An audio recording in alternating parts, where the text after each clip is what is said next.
Welcome to digital study. आज की class में हम बात करेंगे schedule of Indian constitution. Right, hardly 5 minute का टॉपिक रहेगा, बट इससे हर बार एक क्वेश्चन आपको देखने को मिलता है।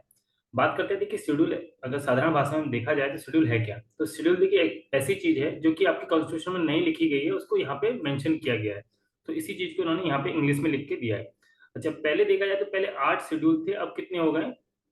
4 और बढ़ा दिए, तो अब कितने हो गए? 12 शेड्यूल हो चुके हैं आपके। राइट, अब एक एक करके पढ़ लेते हैं तीनों 12 के बारे में। देखिए फर्स्ट शेड्यूल क्या है। तो ये जो पहला शेड्यूल है ये बात करता है स्टेट और यूनियन टेरिटरी के बारे में। राइट, दोनों के बारे में बात करता है। सेकंड की बात करें, सेकंड शेड्यूल है, ये बात करता है, देखिए अलायंस एंड प्रिविलेज एंड एमोलुमेंट्स के बारे में बात करता है। किसके? प्रेसिडेंट के। देखिए प्रेसिडेंट का मैंने यहाँ पे लिखा है आर्टिकल की, बोला जाता है कि there shall be a president of India. Right, governor का ये लिख दिया है। अच्छा, ये जो है ये जो अलाउंस वाली बात करता है, तो याद रखना प्रेसिडेंट की जो अलाउंस वाली बात करता है वो कौन सा करता है? आर्टिकल 59 करता है, ये बात ध्यान रखना आप। बट यहाँ पे मैंने सिर्फ उसका लिखा है प्रेसिडेंट का, कौन से आर्टिकल में बोला गया है कि हम भारत का एक प्रेसिडेंट भी होना चाहिए। अच्छा, ये किस किस के अलायंस की बात कर रहा है? तो देखिए, एक तो आप साधारण सा देख सकते हैं कि जिन लोगों को प्रेसिडेंट अपॉइंट करता है उनको ही। तो देखिए यहाँ पे स्पीकर, बट यहाँ पे देखिए स्पीकर को अपॉइंट नहीं करता है, मतलब प्रेसिडेंट स्पीकर को अपॉइंट नहीं करता है, और डिप्टी स्पीकर को भी अपॉइंट नहीं करता है। इनको करता कौन है? जो लोकसभा के इलेक्टेड मेंबर होते हैं वो इनको अपॉइंट करते हैं। आगे की बात करें, यही चीज इसके लिए भी है, किसके लिए? स्टेट असेंबली के लिए। अब देखिए chairman and deputy chairman of legislative council of India states के लिए भी है, सुप्रीम कोर्ट के जज के लिए, हाई कोर्ट के जज के लिए, सीएजी के लिए। राइट, सीएजी के आर्टिकल 148 की बात कर रहा है, याद रखना। तो इन सबके जो अलाउंस होते हैं, राइट, इनकी जो जितनी भी सुविधाएं होती हैं उनके बारे में, किसके बारे में, कौन से पार्ट में बात, शेड्यूल में बात किया है? शेड्यूल सेकंड में बात की गई है। आगे की बात करते हैं।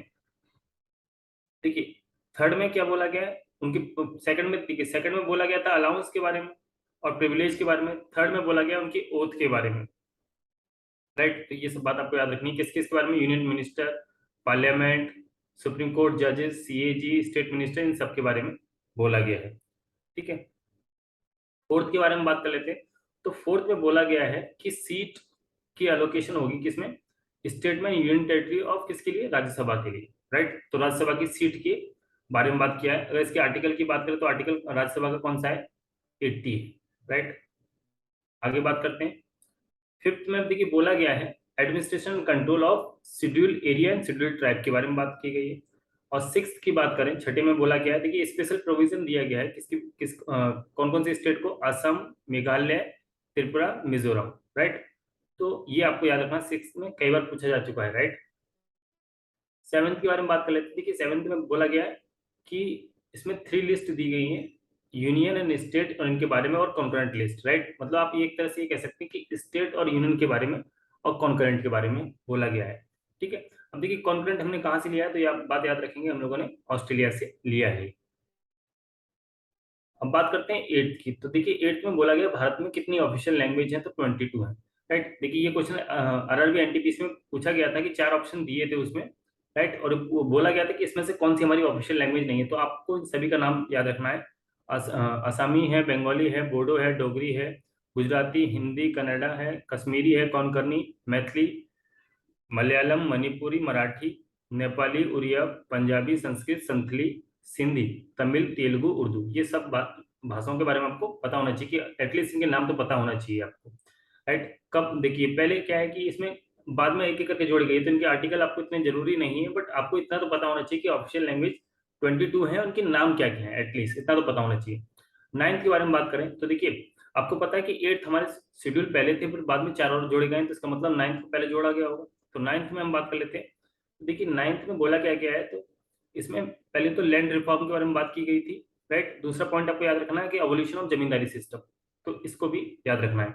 अच्छा, इसको जोड़ा किसके अंतर्गत गया था? तो अमेंडमेंट के अंतर्गत ही जोड़ा गया होगा उसको, तो पहला अमेंडमेंट इसमें हुआ था फिफ्थ, फर्स्ट अमेंडमेंट 1951 में। ठीक है, तो ये नाइन्थ शेड्यूल में जोड़ा गया था।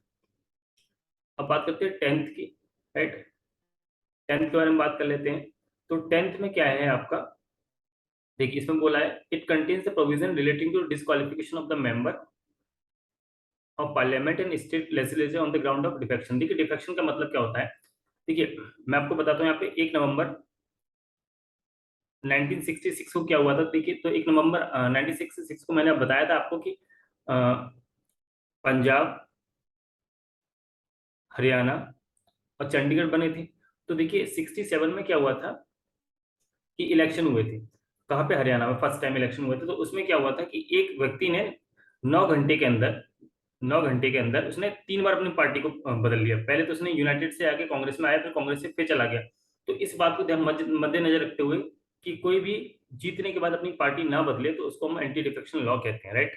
तो डिफेक्शन मतलब होता है दल बदल, राइट। तो उसके लिए लाया गया था, ठीक है। 1985 में राजीव गांधी लेके आए थे इसको। और जब उनकी सरकार आई थी मेजोरिटी के साथ, 402 उनकी सीट आई थी तब, तो इसलिए इसको क्या कहा जाता है? Anti defection law. काफी इंपॉर्टेंट रहेगा अमेंडमेंट, ये आ चुका है एग्जाम में, 52 अमेंडमेंट आपको याद रखना है।